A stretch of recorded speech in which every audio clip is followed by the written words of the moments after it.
Life is a performance, and that's not a bad thing. Every day, whether we realize it or not, we perform. We carefully craft the way we speak, dress, behave, all based on who's watching. The way we act at work isn't the same how we act with close friends. Our social media presence doesn't always match our private thoughts. Even the way we carry ourselves, our posture, our tone of voice, shifts depending on context. Erving Goffman, in The Presentation of Self in Everyday Life, argues that life itself is a stage and we are all actors, adjusting our performances based on our audience. But here's where it gets interesting. Instead of seeing this as inauthentic, what if we use it to our advantage? What if embracing performativity wasn't about faking it, but intentionally shaping who we become? What if the way we act, the personas we take, and the role models we emulate actually help us move closer to our goals? So how understanding the performativity of daily life can be a powerful tool for self-growth. By choosing the right influences, practicing key traits, and deliberately playing the part of the person we want to become, we can turn performance into reality. The roles we play, shaping identity through performance, we all instinctively shift between different roles depending on context. Goffman describes this as front stage and backstage behavior. Front stage being the version of yourself you present to the world, your public image, your professional behavior, and the backstage is the version of yourself when nobody's watching. Your private thoughts, your personal struggles, your habits. Neither of them is more real than the other. They're simply different performances for different settings. Or if we're always performing, why not choose performances that push us towards personal growth? Like someone who wants to be more confident doesn't need to feel confident at first. They can start by mimicking the behavior of confident people, standing tall, making eye contact and speaking assertively. Over time, their brain will begin to internalize that confidence as real. Athletes don't want to feel disciplined before they start training. They follow routines and act disciplined at first, which eventually shapes their mindset. Psychologists call this the self-perception effect. Our brain takes cues from our actions. If you behave like a focused, disciplined person long enough, your brain will start to believe that that is who you are. One of the easiest ways to reshape identity is through role models. Some people look to successful entrepreneurs, historical figures, or their mentors. People already do this instinctively. When you go to the gym and you're blasting guts of steam whilst lifting, or if you're a student and you pretend to be Light Yagami, taking in his work ethic, or introverts copying Gojo's effortless confidence. As a reminder, he is dead now. But it might look ridiculous from the outside, but it works because it externalizes traits people want to develop. The key isn't just to imitate mannerisms, but to internalize the deeper mindset behind these characters. If you admire Thorfinn's growth, don't just act stoic. You have to ask yourself how he changed and what lessons from his journey apply to your own life. What makes a good performance? Who should you copy? Not all performances are worth copying. The goal isn't to blindly mimic whatever looks cool, but to consciously choose traits that align with your values and your goals. A good performance should align with your aspirations. Copy traits that bring you closer to who you want to be. You need to remain adaptable. You're not locked into one persona or one performance. Performance is a tool, not a prison. Build character, not just an image.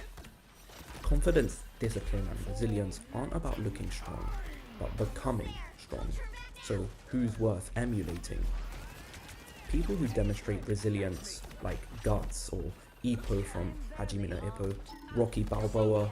People with conviction and principle, like Luffy, Jiraiya, and people who pursue knowledge and growth, like Shikamaru or Bruce Wayne or Sherlock Holmes. But you need to also know who not to copy. These are people driven by ego and power, like Light, Dio, and people who manipulate others for personal gain, like Johann Leiber, Patrick Bateman, and people who embody reckless ambition, like Walter White and Griffith. The key is to take the best parts of a performance and discard the rest. Borrow discipline from Batman, but don't isolate yourself in a Batcave like him. Borrow confidence from Gojo, but don't get yourself killed by a man wielding invisible swords. By carefully curating who we learn from, we ensure that our performance isn't just about looking impressive, it's about becoming someone we admire. And so now we go into the ethics of performance. Is it fake or just growth? One of the biggest criticisms of intentional performativity is, isn't this just being fake? If we're always acting, does that mean we're not truly ourselves? Not at all. Here's why. There's no single real version of you. The way you behave with friends differs from the way you behave with colleagues, differs from the way you act with your family. The way you present yourself in a high-stakes situation isn't the same as when you're home alone, rubbing your feet together under your covers. This isn't inauthenticity, it's adaptability. And if we can already shift between different selves, why not take control over which self we develop? Instead of thinking of authenticity as being true to who you are, think of it as being true to who you want to become. Even great thinkers like Aristotle believe that identity isn't something fixed, it's something we build through repeated action. He argued that you don't become courageous by thinking about courage, you become courageous by acting courageously over and over again until it becomes your second nature. This is the foundation of self-growth. You don't wait to become confident, you act confident until it's real. You don't wait to become disciplined, you follow a structured routine until it feels natural. So transforming performance into identity, the power of repetition is key. Then the goal is to make it second nature. The best actors don't just memorize lines, they embody their roles until they no longer have to think about them. This is true for many actors, like people who play Joker for instance, but the key is to do it in moderation. The same applies to shaping personal identity. The way we act, whether we want to become more confident, disciplined, or empathetic, is defined by how often we repeat those behaviors. Neuroscience backs this up as well. Studies on habit formation, like those by James Clear in Atomic Habits, show that the more we repeat an action, the more it becomes ingrained in our sense of self. This means that faking confidence enough times can lead to real confidence. Acting disciplined, showing up even when you don't feel like it, eventually makes discipline part of who you are. Consider how athletes train. They don't wait to feel like champions before acting like them. They move, train, and think like professionals before they ever win a title. The same applies to anything. If you want to become the kind of person who reads more, studies harder, or wakes up early, the first step is performing those behaviors as if they are already part of you. As an example, a naturally unmotivated person who wants to develop discipline doesn't wait for motivation to strike. Instead, they mimic the structured routines of someone they admire, say Bruce Wayne or an athlete. At first it might feel forced and fake, but over time these repeated performances become part of their identity.